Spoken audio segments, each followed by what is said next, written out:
But an experiment is not a public opinion poll. It examines behavior under the pressure of social forces, as the experiment of Solomon Asch reveals.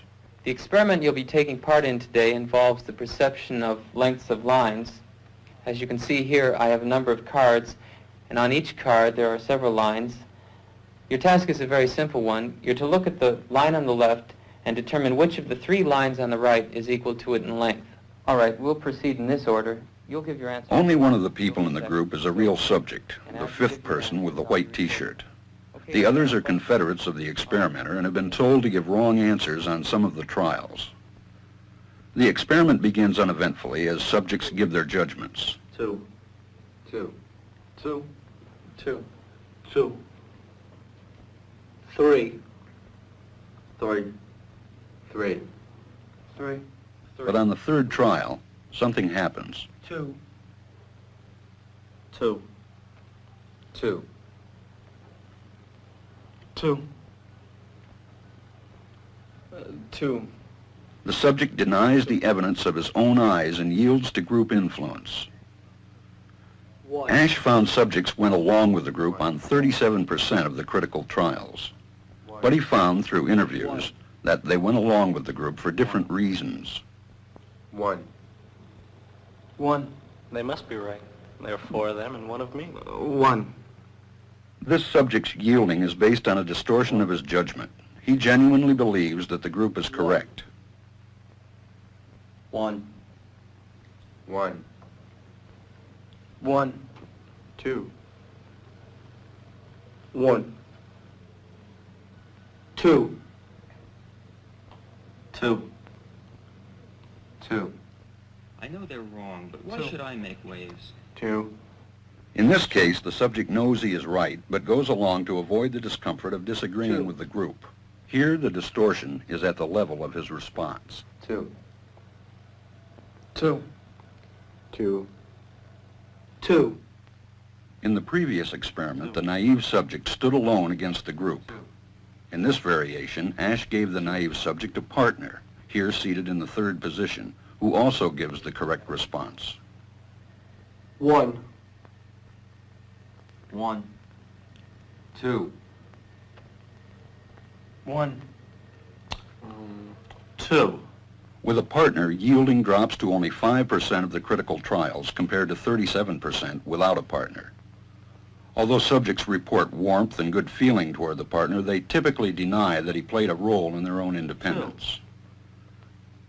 The partnership variation shows that much of the power of the group came not merely from its numbers, but from the unanimity of its opposition. When that unanimity is punctured, the group's power is greatly reduced. Sometimes we go along with the group because what they say convinces us they are right. This is called informational conformity. But sometimes we conform because we are apprehensive that the group will disapprove if we are deviant. This is called normative conformity. The strength of the normative factor is shown in another variation carried out by Asch. In this variation, the subject is told that because he had arrived late, he would have to write his answers. Subjects in this private response experiment are exposed to the same amount of misleading information as other subjects, but they are immune from any possible criticism by the group. 1. 1. 1. And this enormously reduces the pressure to conform. Conformity drops by 2/3. Asch's experiment is a classic. It reveals how people will deny what they see and submit to group pressure. It allows us not only to observe conformity, but to study the conditions that increase or reduce its occurrence. Now, psychological operations are largely based on 3 factors. Number 1 is neuro-linguistic programming. That is the use of certain words, linguistics, to program the neurons or the pattern of neurons in the brain, in particular the subconscious portion of the brain, to affect the way that a person consciously perceives reality. Okay? Number 2, you have something called critical factor bypass. Critical factor bypass is where you saturate the entirety of the environment in the media, newspapers, magazines, television shows, in the corporate world, in banking, you name it, in schools. colleges, you saturate all of them with a very specific message and you repeat it over and over and over and over again. Okay? Now, what happens then is that the subconscious mind, because it sees it everywhere, it assumes that it must be true, that this has to be real because it's everywhere in the environment. Yep. So it programs, once again, the subconscious mind to affect the way the conscious mind perceives reality.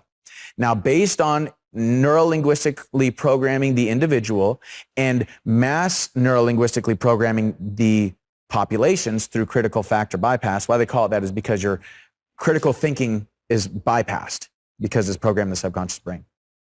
That creates something called mass formation hypnosis. Okay, where 25 to 30% of the population believes this external stimuli, believes and is programmed by this material. They're just sheeple. Okay. Okay. So in order for mass formation hypnosis to occur, that 25 to 30% of the population has to gain some sort of heightened level of radicalism where they scream the loudest and then they get a hold of the levers of power. Right? Now, when it comes down to stopping this process from happening, all you need is 5% or more of the population to not become hypnotized and say, no, this is ludicrous, you are nuts, we are not doing that. Now, we've seen the effects of mass formation hypnosis, critical factor bypass, and neurolinguistic programming in Nazi Germany. We saw it with the Bolshevik Revolution in Russia and the USSR. We saw it in the Red Revolution in China and the Chinese Communist Party, okay? So we've seen the effects of this process, and it is psychological warfare. Shalom, Kahala, Yahawah, Ba'Shem Yahawashi, Ba'Shem Qadash. The Lord is my teachers, the apostles and elders of the great millstone. Peace and mercy to the elect. May the house of David be born again in this generation. And shalom to the 130 Yahshua, who today are known as the Negroes, Latinos, and Native Americans, who before losing our true heritage were known as, and still are, the true Hebrew Israelites of the Holy Bible. In today's lesson, we're going to talk about the deceived multitude and how we are not to follow them. But before we get into that, let's read this. This is Exodus 23:2.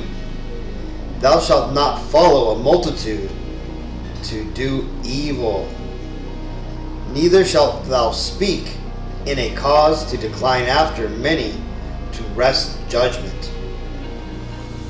So this is an actual commandment to us Israelites, that is, right? Us Negro, Latino, and Native Americans. We're not supposed to going along to get along, right? And the reason is because the majority of people usually are wrong. And in this case here, this was a commandment to us. Like I said, it's part of the law that we are not to follow the multitude, because the thing is that, what's that saying? Wrong is wrong, no matter if nobody, admits it, and right is right, regardless if nobody admits it. So, like in the two videos we just watched, the first one, which was the Ash conformity test, it's a psychological test, kind of popular, that goes into showing how somebody can be deceived if information is repeated enough times and their peers are also doing the same thing, kind of like peer pressuring. Now, again, this is where we get a lot of many of the 2/3 within our nation, right? The 2 out of every 3 Negro, Latino, and Native Americans who are ultimately going to perish in this kingdom and not be saved, and ultimately are going to have to come back through the 1/3 that is saved through reincarnation, right? And that's because, one, these people have either rejected this message, they don't have enough time for this message, or they just don't want to bother with it, okay? And why is that? Well, because you see, these people are going along with the multitude that are being deceived. This is 2 Corinthians 4:3. But if our gospel be hid, it is hid to them that are lost, in whom the God of this world hath blinded the minds of them which believe not, at least the light of the glorious gospel of the Messiah, who is the image of God, should shine on them. So you see, as the second video interview showed, it laid out what is needed for psychological warfare, right? For mass indoctrination or mass hypnosis. Okay? Now, that guy there, he's known as the QAnon shaman, and I was pretty surprised with the things he said. He came out, he has a lot of truth, right? Though he has that silly mock-up outfit that's simply just for looks, right? It's to capture your attention. But that guy, who knows? He might even be a Jake. But the point being is, he made some great points regarding how these devils, these Edomites, are brainwashing and manipulating the masses, right? And notice how he said that regardless of how outlandish an idea is, that as long as it's repeated and plastered all over you, surrounding you in your news, your radio, your athletes, your entertainers, your government, your everything that you consume, then you're going to subconsciously start to believe that. And that's why what we're seeing going around us right now, right? Even though we know that, a lot of the woke nonsense that's being pushed now is ridiculous and it's nonsense, right? Some of their doctrine is it can never be regarded as anything close to truth. But you see, with it being repeated enough and over time, eventually it's going to sink into a lot of these sheeples' brains. What did George Bush say a long time ago?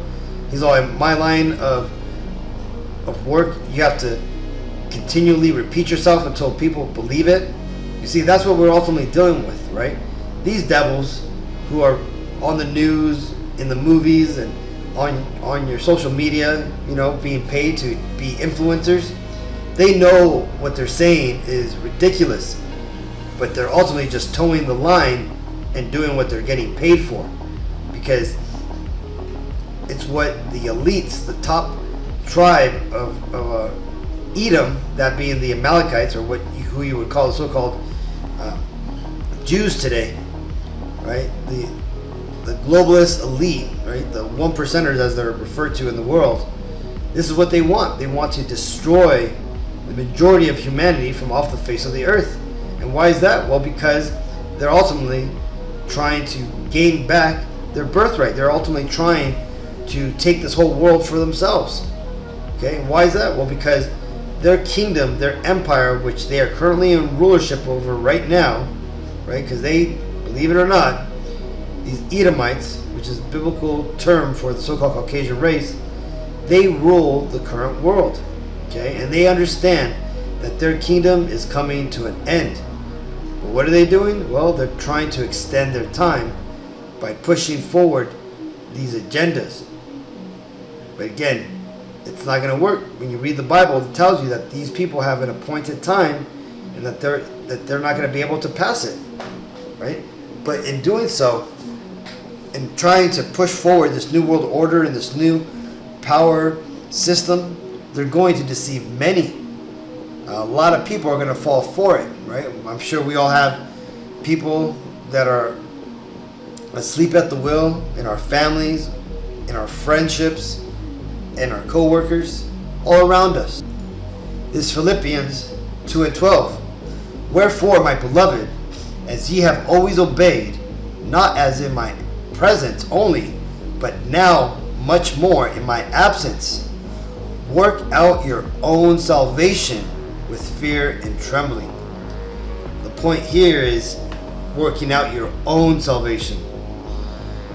At this point, 2023, like the apostles say, man, if it's 2023 and you're still calling on Jesus, or you're still pushing these false church Christian wacky doctrines, then this ain't for you. This truth is not for you. The Lord is not dealing with you, right? it's going to be very hard to convince these people in the world today. And why is that? Well, because they're through. Just look at your social media, right? The people out there are not operating under their own free will. They're operating, for the most part, under regurgitated platitudes and basically just repeating what they've heard other people say regarding woke doctrines and the government and all these things that we're dealing with today, right? About how certain people's lives matter, that love is love, and men can have babies and whatnot, all these different things. This is all a plan to destroy the current system.